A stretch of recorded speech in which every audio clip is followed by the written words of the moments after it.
Welcome to It's Time, the daily teaching ministry from the River Christian Fellowship in Twin Falls, Idaho. On today's episode of It's Time, we'll listen to Senior Pastor Mike Kestler as he teaches in the book of 2 Samuel. This book is especially important as it focuses entirely on the life of King David, the line of Christ. Examining the triumphs and troubles of David, we can learn a lot about being a person after God's own heart. With the timely study on 2 Samuel, here's Pastor Mike. Where David was a humble man before the Lord, this man, Absalom, was trying to promote himself. And so wherever he went, he'd have 50 guys out running in front of the chariot to make a big hoorah about him coming and going and all these kinds of things. And so we really begin to find the pride of Absalom now concerning this. Now, maybe there's a lot of things that I believe can feed somebody's pride. I think success is a very dangerous thing in people's lives. And by the way, I'm far more scared of my successes than I ever am of my failures. My successes can have a tendency to make me think I'm greater than I am. My failures, though, always drive me to my knees and make me cry out to God. So again, sometimes if you've been through things and maybe you failed in something, don't feel so bad about that, because have you ever been successful in something you did and you start kind of strutting a little bit and kind of, yeah, I'm pretty cool.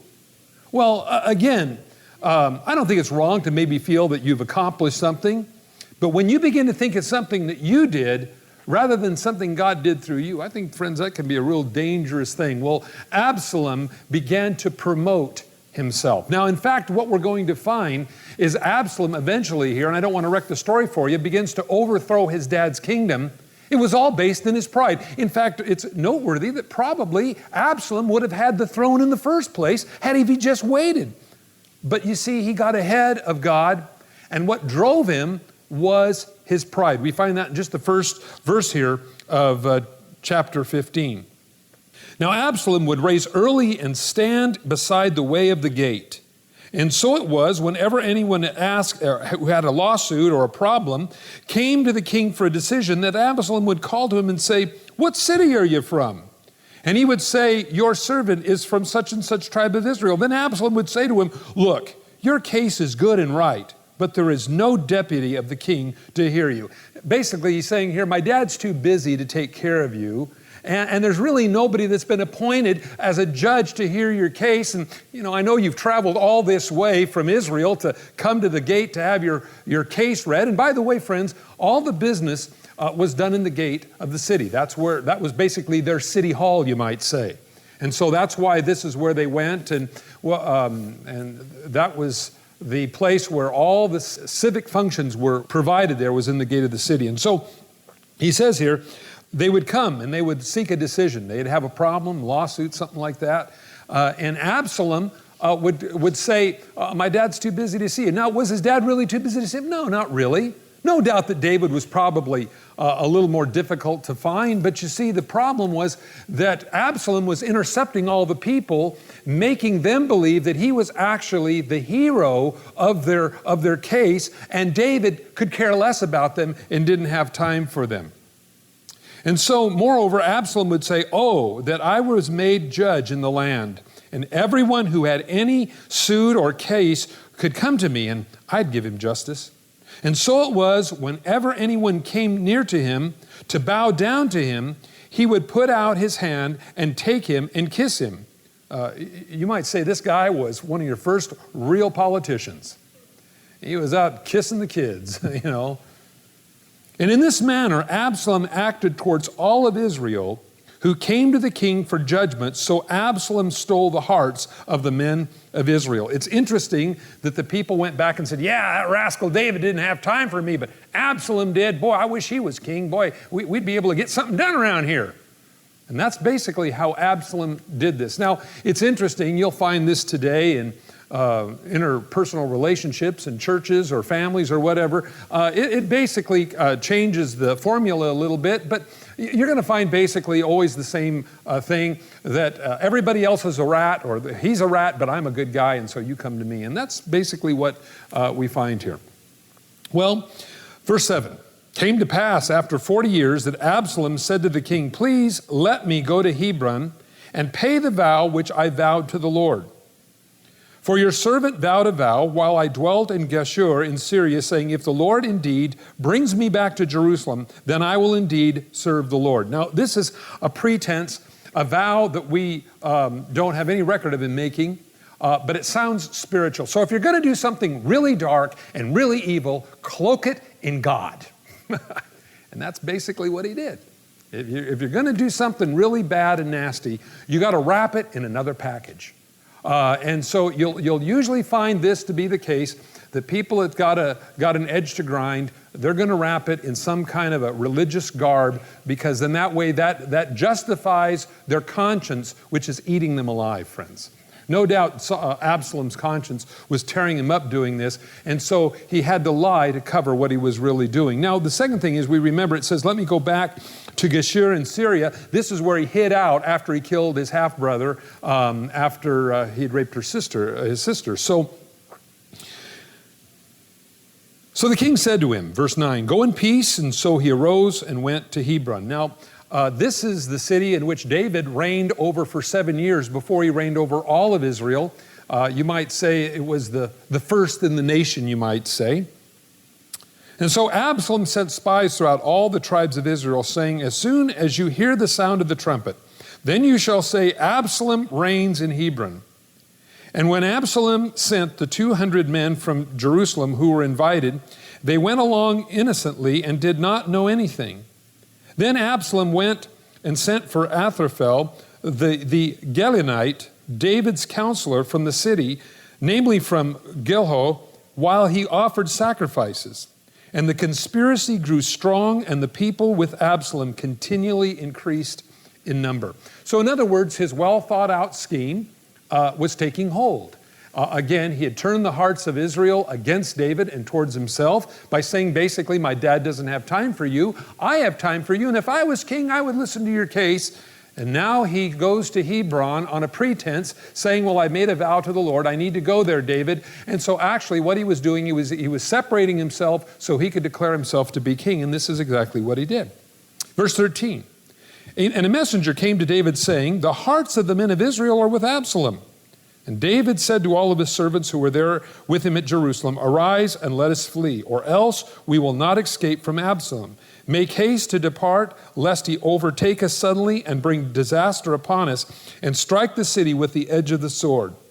Now, it is interesting here that he realized, David did, that Absalom probably was a lot more powerful than he'd really in his heart wanted to believe. And that's probably why he gave up Jerusalem so quickly, is because he realized, and no doubt probably heard rumors and things, that there were problems. And so when he heard that he was saying Absalom reigns in Hebron, well, it wasn't going to be long before he was going to come down to the capital in Jerusalem and try to overthrow and take over David's kingly reign. And so a pretty bad way for a son to act, don't you think? But anyway, so he made haste to depart, and again, he was fearful for the disaster that would not only come upon him, but upon Jerusalem. He didn't want the city of Jerusalem to turn into a bloodbath. And David, no doubt, could have held up in Jerusalem for a long time, but it would have been a very long battle. And no doubt David probably felt, again, very bad for this past behavior with Bathsheba and the other things that had gone on. And so I believe that this is why he may have felt that maybe, well, God has turned his face from me, and I'm just going to leave and run away. And so basically, David flees now for his life. In verse 15, it says, and the king's servants said to the king, we are your servants, ready to do whatever my lord the king commands. Then the king went out with all of his household after him, but the king left 10 women concubines to keep the house. I might be running for my life, but I want a clean house when I come back. King went out with all the people after him and stopped at the outskirts of the city. Then all his servants passed before him, all the Chetherites and the Pelelites and the Gigatadites and all these guys. 600 men whom he had followed him from Gath passed before the king. Now these are his, you might say, his lifelong buddies that were committed to him. They no doubt had seen how God had protected David And we remember that most of these people came from those that were in debt and running from somebody, and they rallied around David, and they became, you might say, his 600 mighty men. David originally started off with 400, and then that number increased by another 200, so he had 600, and they were from all these different tribes, or maybe I should say these different groups of people. And the king said to Atali, the Gittite, and remain, he said, Are you going with us as well? Return and remain with the king, for you are a foreigner and also an exile from your own place. In fact, you came only yesterday. Should I make you wander up and down with us today, since I go and I don't even know where? Return and take your brethren back. Mercy and truth be with you. But Atali answered the king and said, As the Lord lives, and as my lord the king lives, surely in whatever place my lord the king shall be, whether death or life, even there your servant will also be. Now, you actually find here a real friend. You know, it's often been said, a real friend walks in when everybody else walks out. And so certainly you find David running for his life. He's got these guys with him. He was an exile, probably, as we find here, from Gath, one of the Philistine cities, and probably did something wrong and aligned himself with David. And when he heard David was in trouble, he came to him and sought him out to find him, to say, hey, listen, David, I'm on your side. Whatever goes down here, I'm gonna be with you. So David said to him, go and cross over. And then Ataliah said, and all of his men, all the little ones who were with him crossed over. And they crossed over the Jordan and or over the river there. And so it says, and all the country wept with a loud voice, and all the people crossed over. The king himself also crossed over the brook Kidron, and the people crossed over towards the way of the wilderness. And so the brook Kidron is right there at the base of the city of Jerusalem. And so we'll find here where David goes when he goes from there. There was Zadok also, and all the Levites were with him, bringing the ark of the covenant of God. And they sat down the ark of the covenant of God, and Abiathar went up until all the people had finished crossing over from the city. So you find David's group of people, those that were loyal to David, and there wasn't very many of them, crossing over the brook Kidron on their fleeing to get away from Absalom for fear for his life. Because David knew that Absalom would kill him, because any son that would do this at this level was definitely would have not stopped at anything. So verse 25, it says, so the king said to Zadok, carry the ark of God back into the city. So the priest brought the ark with him. You're going, we're going too. Well, the problem is that just as the children of Israel, who had forsaken their God earlier, when they were having a battle, and we remember they had actually brought the Ark of the Covenant into battle, and we remember the Philistines captured it. The Ark of the Covenant was never an article of warfare. It was that place in which God would meet the people. And so they tried to use it as a rabbit's foot, you might say. Well, we got the Ark of the Covenant, and so this magic thing's going to protect us. Well, they brought it into the camp of Israel, and we remember that Samuel was establishing his, you might say, his representation in the country.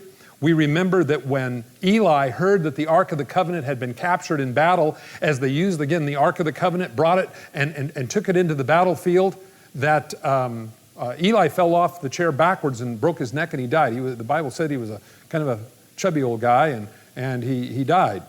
Well, we remember that when it went into the land of the Philistines, it did all kind of havoc over there until finally they sent it back. Well, anyway, he says, the king said to Zadok, carry the ark of God back into the city. And if I find favor in the eyes of God, he will bring me back and show me both it and his habitation. So David recognized that the ark was not God, and the ark was not a magic box, that the Ark of the Covenant was a thing that which God used to minister through the priests to represent God and God to the people. And David recognized that God was God and he wasn't confined to a particular object. Now, a lot of times we find people believe in things to protect them. Different religions have sacred undergarments that they wear to protect them. We find that many years ago, many of the Catholics would glue plastic Jesuses to the dashboard of their car. We find sometimes Christians carrying around rabbit's foots, or we don't like the number 13, or don't walk under a ladder, or don't you broke a mirror in the house, that's bad luck. Don't ever open an umbrella in the house. All these kinds of superstitions that people have. Well, we realize that I'm not protected or cursed because I open an umbrella in a house, or I wear certain kinds of clothes, or I don't wear certain kind of clothes. I'm protected because God is God. And this is the thing that David recognized, saying, my relationship with God is not tied to a box. My relationship with God is because God's God. Now, one of the things that we find here, interestingly enough, in all the things that David went through, and though his faith was stretched, and though he went through so many different things, nevertheless, David's relationship with God always remained intact.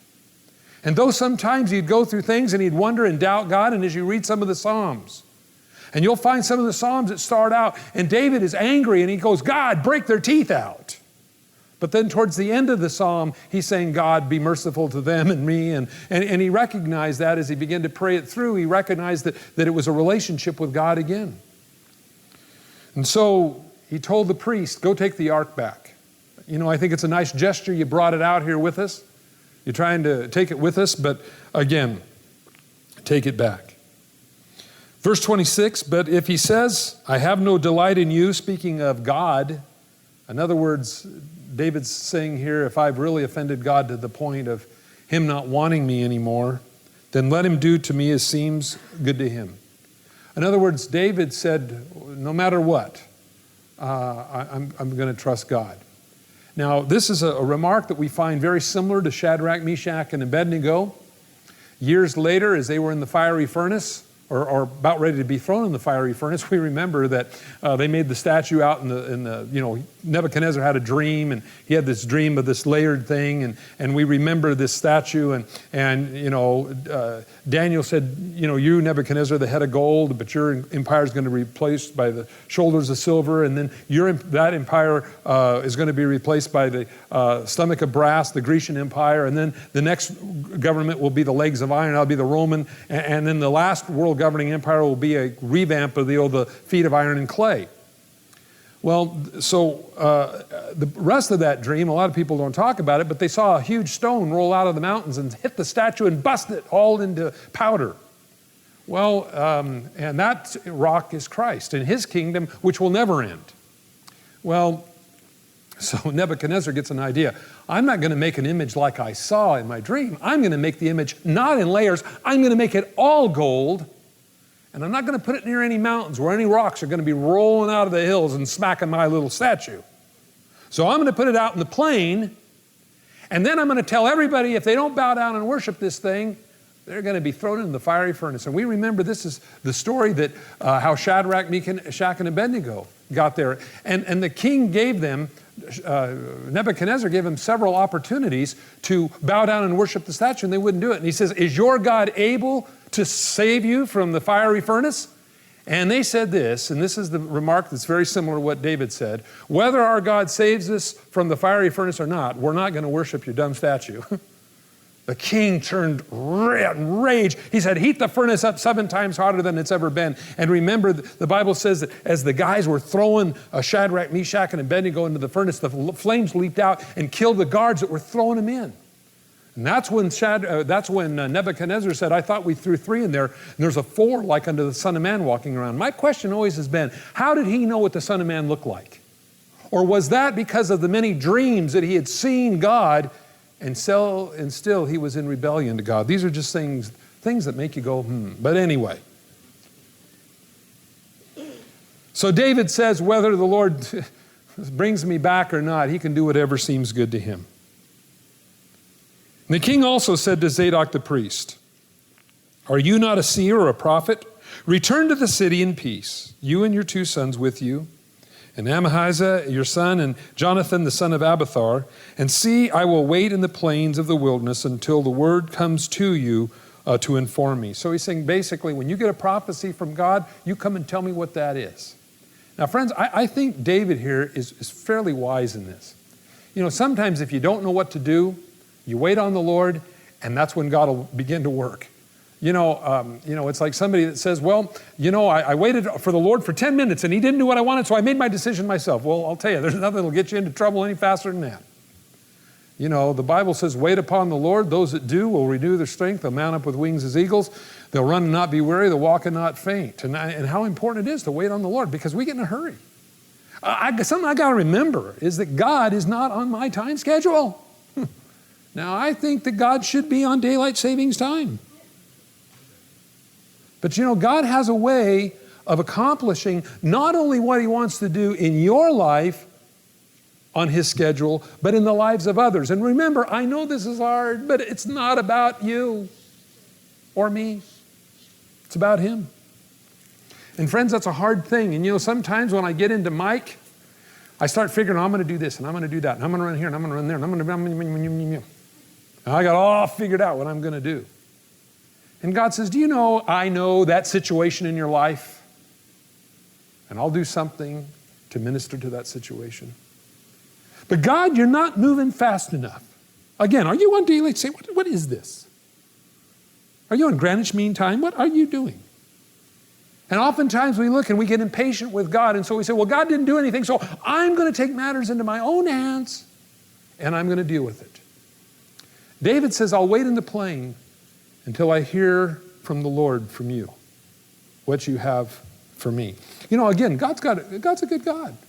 God knows you. God knows you inside and out, and he knows all the little intricacies about you. And just like every one of us look different, do you know that all the circumstances and situations in your life are all individually different, one person to the next. And that's why one shoe don't fit all. And friends, if you've ever tried that, you know how miserable it is. Again, we've talked about this before. I don't know if you ever tried to wear somebody else's shoes. That is a painful experience, especially if the shoe's been worn for a while. Because as that shoe stretches, it matches the foot of the person who is wearing it. But you know what? Everybody's little bunions and everybody's little toes and everybody's little joints and things are all in a different place. And I'll tell you something, sometimes wearing somebody else's shoe is more painful than maybe wearing a pair of brand new ones. People say, Mike, what are you doing wearing somebody else's shoes? I shared that story before. Down at the Colorado River, water raises and lowers depending on the demand on electricity, and so they'll let more water go through the gates, and so the water will raise up. Well, we had all of our stuff on the beach there. Well, the water came up and washed everything down, and I lost one of my shoes because it floated away. I found one, but I couldn't find the other one. But because the water came up, a lot of other people's stuff floated off too. And so I found the right side, but it was not my shoe. So I put it on with my shoe, my little flapper on one side, and not one of those things in the 20s. It was one of them things where you put your toe between. Anyway, and I put the other one on, and I tried walking, it's miserable. Well, again, God's time, God's purpose for you is for you, and so David says, I'll wait until I hear from you. Therefore Zadok and Abiathar, verse 29, carried the ark back to Jerusalem, and they remained there. So David went up to the ascent of the Mount of Olives and wept as he went by, and he had his head covered and went barefoot. And all the people who were with him covered their heads and went up weeping as they went up. Now, again, we find a picture type of Christ. We remember that Jesus went up to the Mount of Olives the night before he was crucified and wept for us. And that's Pastor Mike Kestler, Senior Pastor at the River Christian Fellowship, with 2 Samuel on It's Time. If you'd like to have your own copy of today's episode, you can obtain one for free from the Daily iTunes Podcast. If you want a hard copy, you can give us a call at 800-357-4226 to place your order. And while you do that, don't forget that 2 Samuel is part 2 of the 1st and 2nd Samuel series available from the River Christian Fellowship. Please tune in next time for another relevant Bible study on It's Time.